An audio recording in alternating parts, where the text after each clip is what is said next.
All right, good evening. Here's your Wednesday evening tropical update. This might actually be the last one that we do, given the fact that there's just not anything happening. But whether there is or isn't, it's our job to let you guys know what's going on. So let's start with what we know. There's a weak low pressure center that is currently sliding right along Florida's Big Bend area. NHC maintains a 40% chance of development here. Over the next 48 hours, that has not changed over the last about 2 days. So confidence that this will intensify, just not very much. And let's start with a little breakdown here.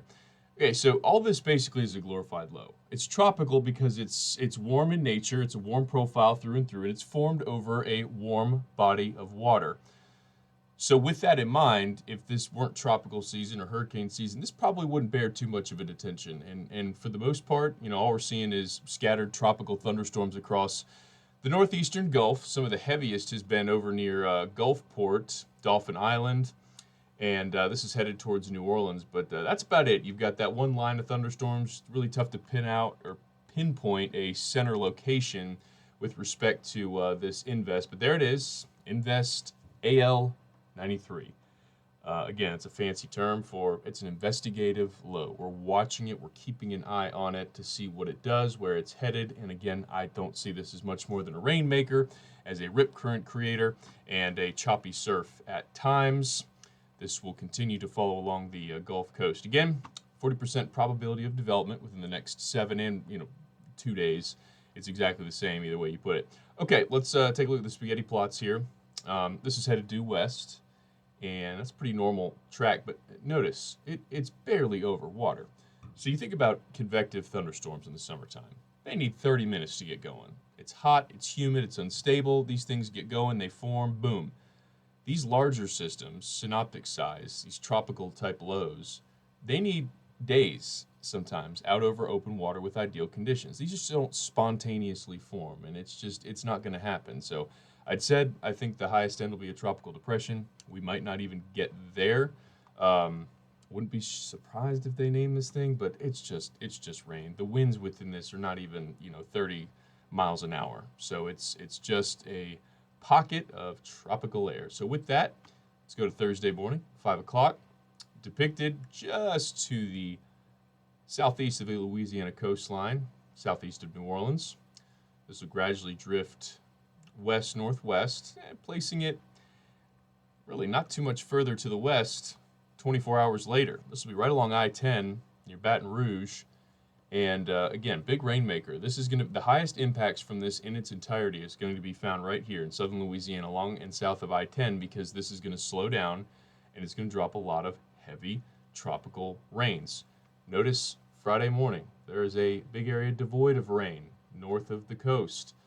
And that could certainly be a growing theme, is that we don't get as much or high rain coverage because thunderstorms are going to form to the south. That effectively can cut off our moisture inflow and our instability. I still think Friday, Saturday are our best bets of seeing scattered showers and thunderstorms. But again, this is a very, very low impact for central Alabama. It's basically a summer-like setup. We just have the added fact that there's a little tropical low here. So again, this kind of highlights the issues with this. Again, flooding is nothing to shy away from, and I think some of these coastal counties, parishes here are going to see several inches of rain as this moves through. New Orleans could be included in that. Baton Rouge, basically along and to the south of I-10 are going to likely be our highest rain totals. And this actually goes back to Mobile, Baldwin, Escambia, Mobile counties. Even as far as over to Crenshaw and Walton counties in the Florida Big Bend area, you could see some, again, decent rain totals, as this rain can be heavy at times. But there's the bullseye. That's where we're going to have the most impacts. Mississippi, perhaps Alabama Gulf Coast, but nothing with respect to winds. People think tropics and they want to think winds. That's not the case with this particular setup here. All right, so let's go now to our impacts. I'm going to start with the north and central part of Alabama. So our weather impacts here over the next couple of days. Pretty straightforward. No impacts Thursday. Low impact on Friday. That's just going to be our highest coverage day. And Saturday, we start to see isolated thunderstorms. Again, there's just not an impact from this. I put it as a low impact because we might have better rain coverage, heavy rain at times, but it's just not a big impact. All right, let's move further south where impacts could be a little bit greater. This is southern Alabama, essentially south of US 80. And I've got Thursday, Friday, and Saturday all as, low impact days, simply because we're looking at coverage being decent. If you get any heavy rain for, prolonged period of time, that could cause some issues. But again, very low impact, scattered thunderstorms. And then down along the coast, Florida's Big Bend, the Alabama Gulf Coast, Mississippi Gulf Coast, all the way down to Port St. Joe. Big issue here is going to be rip currents. High rip current risk through Friday, and that is for all of those beach locations. We'll have surf 2 to 4 feet, not very high because, again, this isn't a big wind energy system, but overall impacts will be dropping by Saturday as rain chances become isolated and those waters begin to calm. So we will have periods of sunshine, by the way, at the beach with this. All right, so let's go now to our rain coverage here. This is Thursday, tomorrow, and where you're seeing that outline, really dark green, is going to be our highest coverage, 50 to, say, 80% coverage. But look at how much lesser so it gets once you're, really north of I-20. It's very sparse, very isolated.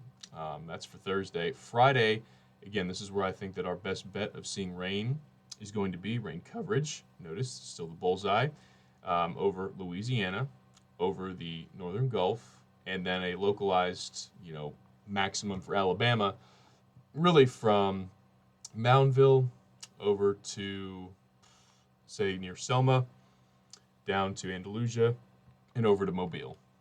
It'll be our best coverage. And notice as we head into the weekend, all that starts to shift. So by Saturday, colors lighten up. Tropics, tropical lows, once they move onshore, they tend to lose their oomph a little bit because their fuel source is cut off. That's the warm water. So Saturday's rain coverage, again, will be maximized. New Orleans, Baton Rouge, perhaps over to Gulfport, Mobile. Lessening so for the Big Bend and some of those beaches, and even north and central Alabama. And we will go one more day out Sunday, and as the remnant low sweeps across the Tennessee Valley, could have a slight maximum or higher value over the Tennessee Valley, the shoals, for that particular day. Again, this is not a high impact system for us in Alabama. Not at all. It's hardly a high impact altogether. Surface pressure with this is very close to the mean sea level pressure. Okay, that's how you know it's not strengthening. You have a central pressure of 1,000 millibars. All right, we're just starting to talk about a low, but this is very close to what we would see with just a typical surface conditions.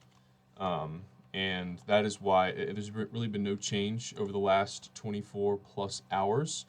And another thing to note, it's straddling the coast. It's right along to where half of it is, on land, on shore, half over the water. So central pressure as of now on the WPC surface analysis, 1,012. Average sea level pressure is right about there, 1,013. So again, not a very impressive system. But that's your update. Again, this is your Wednesday evening update. We may or may not do more of these. Just want to kind of give you a roundup of what's happening. Again, really no impact for Alabama. Bit rainy at times over the next couple of days. Folks over in Louisiana, southern Mississippi could deal with some flooding. That's your update for now. Have a great night.